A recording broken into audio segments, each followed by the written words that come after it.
Hello, welcome back to another video, guys. In this video we're working on this 2-litre diesel Audi A5. It's coming back with P20E800 active reductant pressure too low.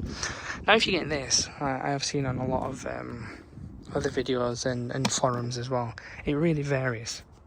I've seen some. I'll guide you as well. What causes that to trigger is obviously we've got something faulty somewhere, whether it's the sensor, whether it's the piping. It's a case of eliminating it. Now the sensor starts from here, it's this here, and these are the piping that feeds the AdBlue. I've seen some, you'll have to track and trace this to ensure that there is no leak, because if there is, then that means obviously it's not feeding it, the sensor is detecting that it's not getting enough AdBlue, hence why it triggers it. If they're all fine, obviously check there with a multimeter, see if there's power going into this. And even if it does, don't be fooled, these do mess up inside. They do like, I don't know what the right terminology is, it solidifies. AdBlue system is such a nightmare for these Euro 6. They do solidify in there and it messes the sensor up. Even though there's power going to it, it just messes the sensor up. So you'll have to probably replace this component here. Now there is a part number here, if we can get to it. It is a bit hard. I'll let you guys deal with that part number, I'll be honest. But this is what's known to cock up, in other words. As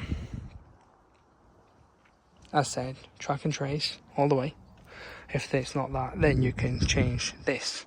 It'll be a case of plugging in, do a full scan and clear, and reset the AdBlue system within the diagnostic. Otherwise they won't work, because you need to reset, because we've got a limited mileage on the screen as well of 450 miles.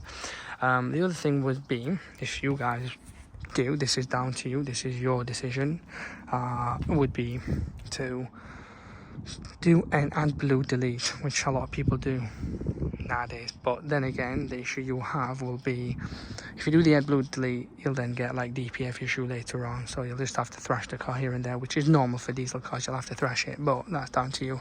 You'll end up getting EGR issues after. It's just the way they build these engines is so soft and I don't know, fragile in that sense. But yeah, we was getting a fault and the engine management light on there as well.